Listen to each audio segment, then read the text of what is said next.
Welcome to The Wrong Cat Died, the podcast breakdown of the catastrophe. I'm your host, Mike Abrams, and today we're going to do it. Today is episode number 13. Now, the number 13 is either a symbol of good fortune or a cursed number. And that's how I feel about this cat. Today, I'm finally going to do it. I'm covering Peter. There's a cat over here. There's a cat over there. And the wrong one died. And the wrong one died.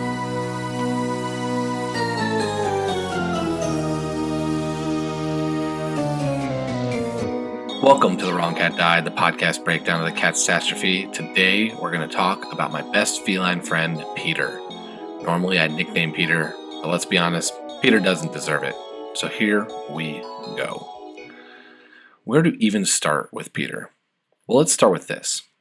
I consider myself pretty good at using the Google machine. But I don't care how good you are at searching on Google or how deep you dig into the cat's fandom online. You will not find a single written word on Peter. That's right, he does not exist on the interwebs. Even the cat's wiki fandom page, yes, the website, which has over 4,600 pages devoted to cats, doesn't have a Peter page. That's right, this website has an entire page devoted to Gilbert. Now, who's Gilbert? You might be asking. Gilbert is an acrobatic Siamese cat who plays the lead in Growl Tiger's Last Stand in only the Japanese production of Cats. Gilbert is featured in a kung fu fight with Growl Tiger with swords and nunchucks. Gilbert ends up slaying Growl Tiger in the number, and that's the end. I'll be honest, Gilbert sounds pretty awesome, but he's on stage for one fight in only one country's production. And even Gilbert has a page on the Wikipedia site, and Peter does not. That is how worthless Peter is. But I'm covering Peter anyways. I'm covering him because it's my obligation to the listeners to do so. Since there are basically no written words on Peter, and Christopher Gurr, who played Peter in the 2016 revival, would not give me Peter's backstory, I'm going to have to just make it up. Before I do that, let's cover the only real things we know about Peter. We know he's listed in the naming of the cats, and that he dances in the opening number. After that, he disappears, and the actor goes on to play Buster Jones and Gus. That's it. I guess we can cue the outro music and call this the shortest episode ever. Nah, that's boring. That wouldn't be fun.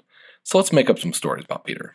Let's start with how T.S. Eliot decided to name the cats. You know, he picked names like Rum Tug Tugger, Mr. Mistopheles, Jenny Anydoubts, and Peter. So here's my theory on how Peter got his name. In 1938, T.S. Eliot, the writer, was invited to a charity auction to fight hunger since, this is like during the Great Depression.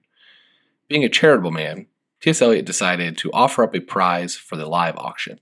That prize allowed the highest bidder to name the final cat in the naming of the cats a new poem he was working on. This event was the who's who of the 30s. Movie stars like Clark Gable and Will Rogers were all in attendance, but they were all outbid by the one and only Shirley Temple.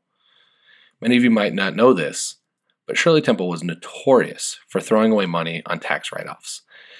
Shirley had just come out of school studying Russian emperors, and when asked what name she wanted to be included in the poem, she blurted out, Peter the Great. But T.S. Eliot realized that this cat was going to be so insignificant in the poem that calling him great would be blasphemous, so he just named him Peter. Once blessed into the poems, Andrew Lloyd Webber had to include him in the story because how else are you going to have a cat orgy in the opening number if you don't have 25 or more cats on stage?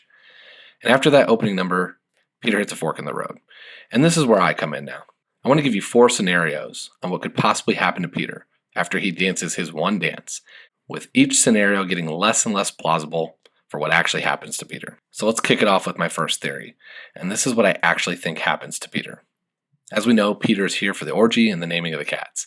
And then he goes home. And where's Peter's home? His home is a phallic-shaped Freshest Big Boy that floats through outer space. In this scenario, Peter's full name is Mr. Peter Bigglesworth, and he is the ugly, worthless cat of Dr. Evil in the Austin Powers movies. He makes an appearance for only a few seconds on screen to help the real actors perform, and then he disappears.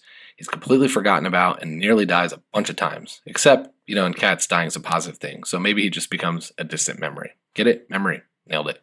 My second theory hinges on the entire Cats murder competition being like America's Got Talent, something I've said over and over on this podcast. If you've never seen the show, this is how it generally works. People come up in front of judges and perform just about anything they want that they're going to deem as a talent. In the early stages, producers usually mix in some really great performances with some really horrific performances. That would be Peter dancing. However, what if they decided to keep him on staff between the scenes? Peter could be the one setting up stages between performances, cleaning up all the cat crap, or putting down protective mats for when there's a fight scene about to happen. Like with Monk and Macavity. Peter proved he's worthless beyond the opening number, so he's just a stagehand after. So here's how that would work out in the play. Peter would finish his dance number and get ready to help Jenny Anydots first. Her number involves her shedding her big coat into her skimpy tap dance number, so Peter would be the invisible one helping her remove the coat and get off stage. He's then the one that hands Bustopher Joan his pimp cane and puts out the stool for Gus to sit on. He's basically the one backstage pulling Grizabella into the heaviside layer on that tire swing. Basically, no one sees Peter after the opening number, but he's always doing something to keep his worth, and that's the only reason Andrew Lloyd Webber kept him in the musical. My third theory comes from an Instagram follower named Brielle. So thank you, Brielle, for sending this in. I think it's great. Brielle's theory is that Peter is a spy for Macavity. So I want to expand on this because I love it. This theory essentially makes Peter Macavity's sidekick. So sidekicks really have two main functions in a TV show or a movie. One would be to counteract the main character by giving a different perspective, and two, to be the agent of emotional growth for that main character.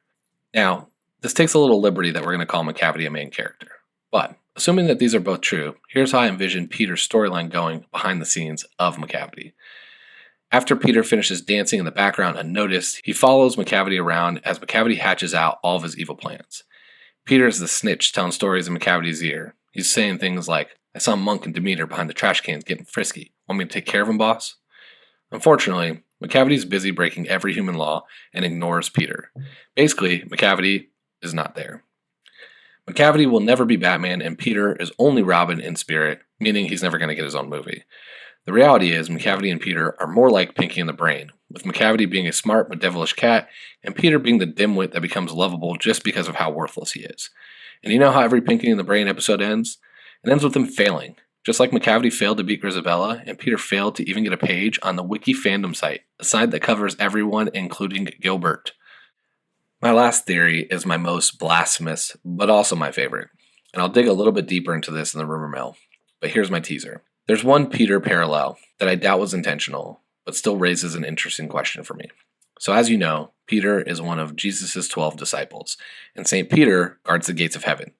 Is it possible that Peter was picked as one of the cat's names as a weird shout-out to be the guardian of the heavens? Maybe, just maybe, Peter's actually more powerful than Old Deuteronomy. Old Deuteronomy might have the power to decide who ascends to the heaviside layer, but what if Peter decides who gets in? Maybe Peter is only in the first number because after the competition starts, he has to head to his post. He can't stay down with the living cats since he has to go protect the gates to the heaviside layer. And if that's the case, do we think that Peter is actually letting Grizabella in?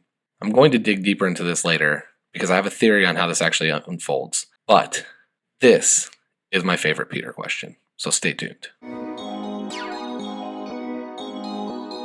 How does Peter's song differ from the poem? Well, first off, calling it Peter's song is blasphemous. But let's cover the naming of the cats from a song and poem perspective. It's nearly completely true to the poem, except they cut out one section. And that section reads, "There are fancier names if you think they sound sweeter, some for the gentlemen, some for the dames, such as Plato, Adamus, Electra, Demeter, but all of them sensible, everyday names." Now, I completely get why they cut this out. It just lists a few more names and ends the same way as the section right before it. It was a pretty simple cut. My real problem with this song is why did Peter get picked over James? Both are disciples. This is giving more credibility to my last Peter theory, that he's guarding the gates of heaven. Also, I didn't see Gilbert's name listed anywhere in the naming of the cats. Who named Gilbert? Maybe that's my next question I need to answer. Let's dig into some real and fictional characters for Peter. I've already given a bunch of pop culture parallels, but since Peter is the worst character of the musical, I'm going to give you some other questionable characters from TV and movies. Up first is Scrappy Doo. Scrappy Doo is Scooby-Doo's annoying nephew. Scrappy is consistently ranked one of the worst characters of all time. He reminds me of Peter in the sense that he's annoying and barely involved in the show. Basically, Scrappy is the dog version of Peter the cat. Up next is Jean Ralphio's twin sister, Mona Lisa, in Parks and Rec.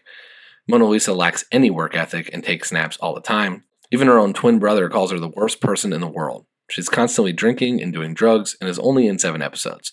So just like Peter, she's sleeping on the job and barely useful. Up next is Peter on Friends. Because if Peter was on Friends, he'd definitely be Marcel the monkey. I never understood why Marcel was a plotline in Friends to begin with. They already have 6 main characters and cameos from just about every major star in the world. Adding in a monkey was unnecessary and kind of cheesy. And I love Friends. But Peter is the epitome of being a worthless character in a show that already has way too many leads.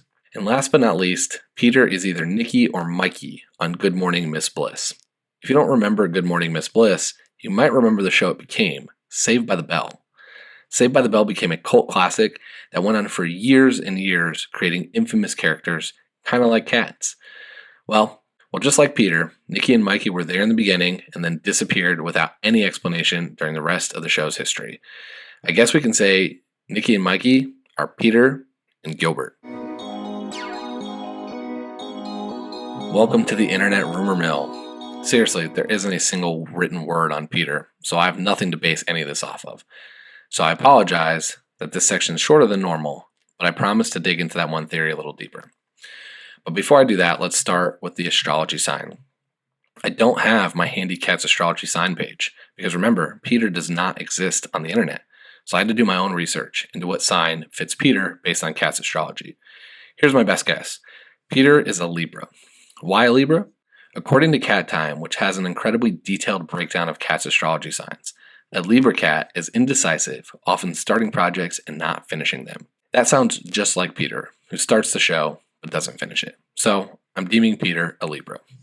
And now let's go to the cat's family tree. Here would be my best guesses. I only have 2. The first is who would be Peter's dad. Peter's dad has to be one of 4 choices. The first 2 are obvious to me, which is Old Deuteronomy or McCavity. Old Deuteronomy is the OG, and I have a feeling he's the default dad for basically every cat if we don't know. McCavity is also older and has a lot of abusive relationships, which would be the kind of upbringing that would create a monster like Peter. But a big part of me actually thinks he might be Gus's kid, since the same actor plays Gus, and Gus is one of the oldest cats. I guess that same theory could be said for Bustopher Jones too. Maybe Peter could be the bastard child of Bustopher Jones who was abandoned at birth and sent to Dr. Evil.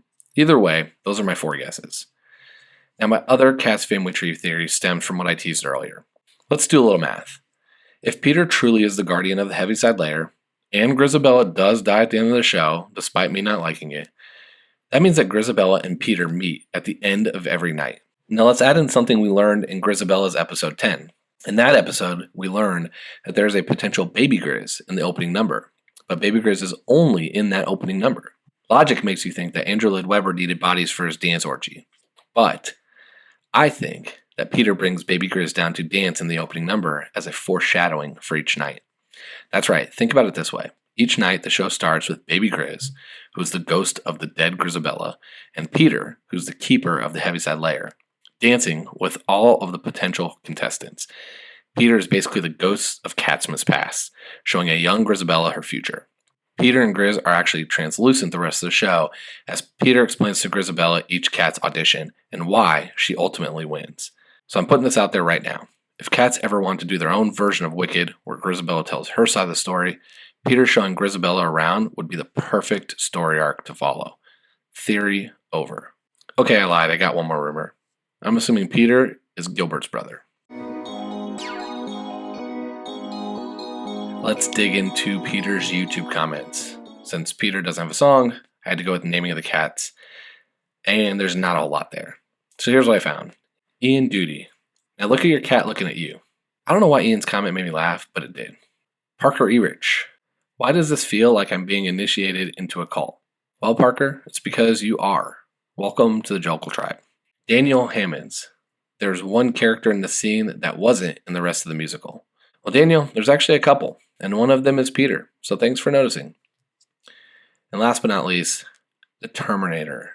I'm never naming a cat of mine a normal name again. Well, Terminator, that's unless you pick Peter, or maybe Gilbert. So why does Peter deserve to die over Grizabella? He doesn't. Enough said. Quick counter, as amazing as Peter is, well, Peter isn't amazing. I'd pick Gilbert before I pick Peter to ascend to the Heaviside Layer. Long live Gilbert. So how do I rate Peter on a scale of 1 to 9 cat lives? I give Peter -9 cats, but I give Gilbert 1 cat.